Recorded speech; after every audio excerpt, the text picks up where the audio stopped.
it's Zack with the Movie Castle. Today we're going to be talking about Ghostbusters Dimension. Ghostbusters Dimension is a virtual reality experience at the Void. Now the Void, for people who don't know, it's sort of like, usually it's Cinemarks now, sometimes they're at other places. I think like Madame Tussauds had one, and I think they're doing their own like Void building somewhere. It's kind of an early technology, but the thing with the Void, you have your VR headset, and most of the times the weakness is VR is you can't actually walk around, right? Now, in the Void, they map out real-world walls and sometimes objects to VR walls and objects, so you can actually walk. They give you a big room, the size of the room in VR, and you can actually walk around it, which makes for a much better VR experience than I'm gonna have to pretend like I'm walking. I'm gonna have to push the joystick. So it's a much more immersive form of VR. It's really entertaining. I think if you go to them right now, you have Star Wars, Ghostbusters, Nicodemus, I think that's an original story, and then Wreck-It Ralph is coming soon, or it might be out, and then they're talking about doing like an Avengers one. So pretty cool stuff. I've done the Star Wars a bit ago. This will be the review on Ghostbusters. It's pretty cool. You start off, you go to a room and you watch a short video. This is an introduction by Dan Aykroyd, because we know if it's Ghostbusters, Dan Aykroyd will do it. Good luck getting Bill Murray, but Dan Aykroyd will do it. Then they scan you in. Now, when they scan you in, you have a wristband, and then you have a character card, which you picked out before you went in. Now, these character cards, you don't actually have different character names. On the back, you get a fun fact and a quote from your rookie application.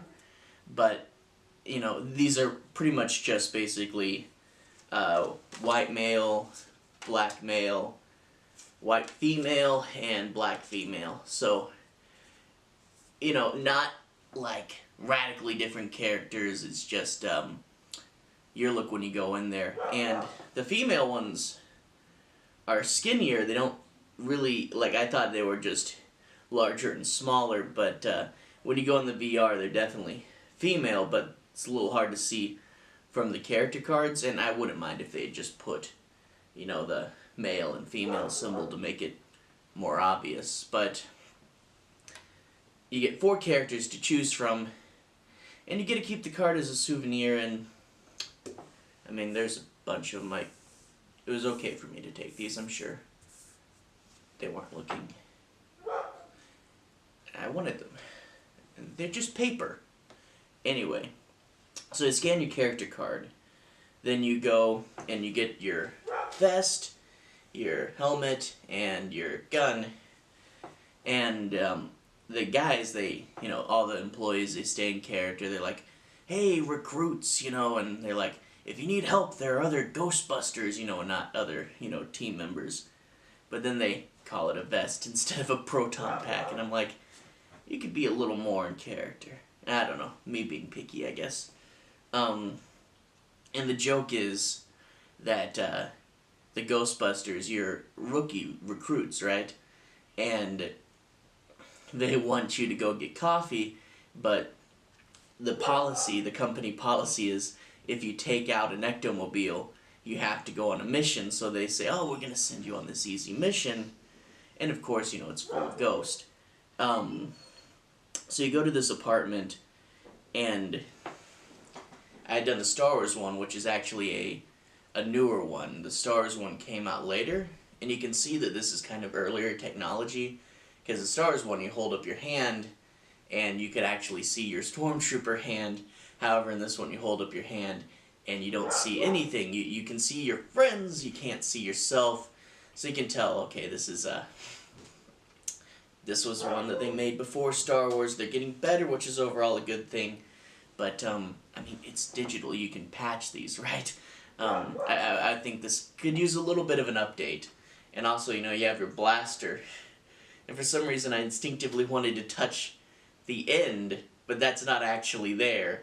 The blaster's like here, and the Ghostbusters proton pack, the wand, goes all the way to here. So there's like all this which you can't actually touch, and I mean, you know, that little bit bugged me. It's not bad.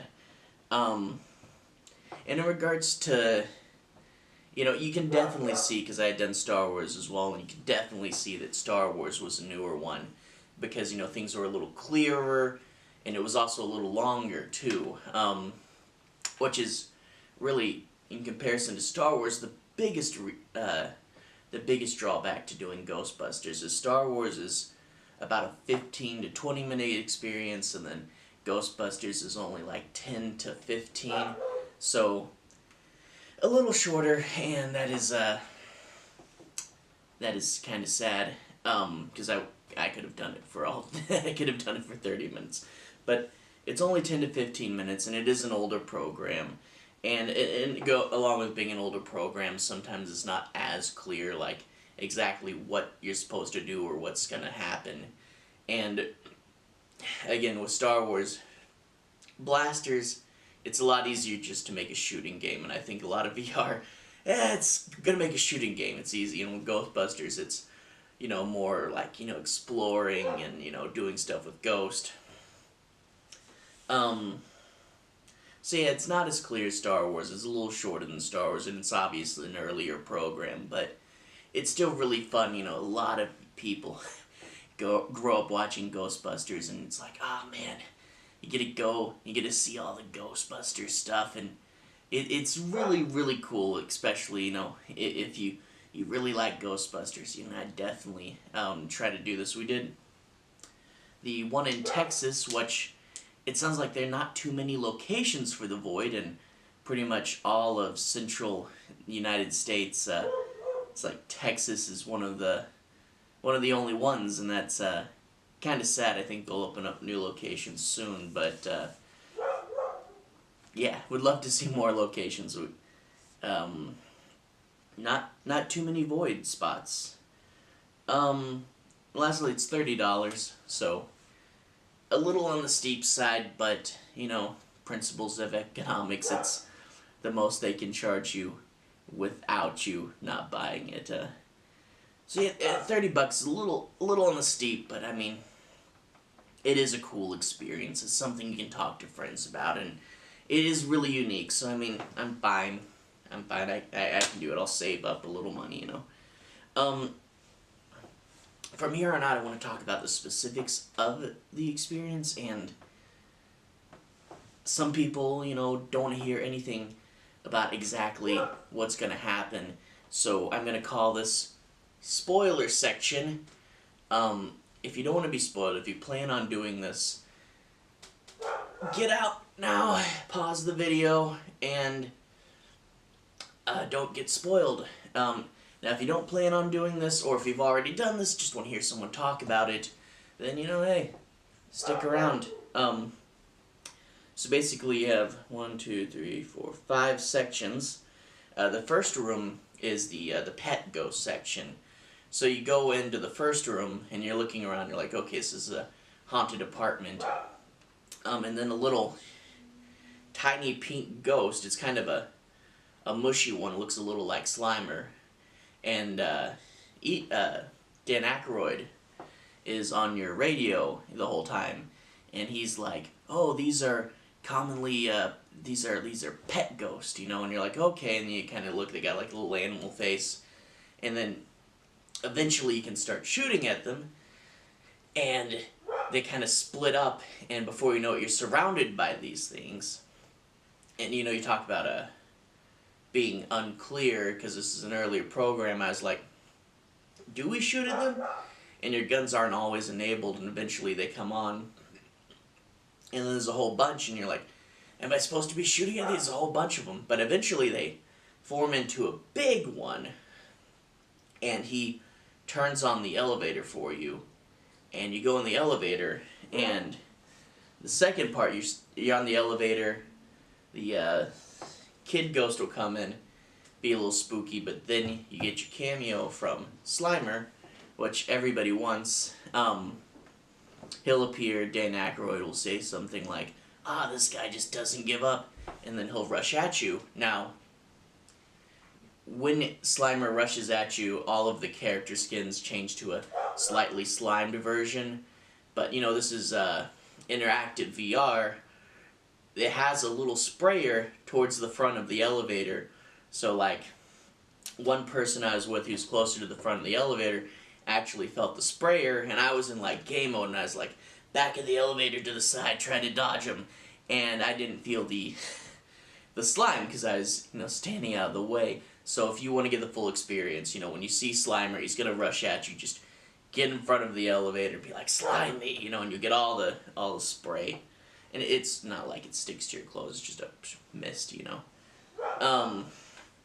Third section, you go out on the balcony, and you'll see a gargoyle. Now this is one of those where, it could be a little clearer, because I thought we were just walking through this segment, and then the person in front of me is like, no, there's a wall there, we can't go anywhere. I'm like, wait, we're stuck on this balcony, and for a second I didn't know what to do, but then, there's a gargoyle, and this is your standard shooting segment. You shoot the gargoyle with the proton pack, and like a ring will form around him, and it'll be like, a few seconds, not even a few seconds, but it'll be like a second, you have to hold it on, and then it'll go, and then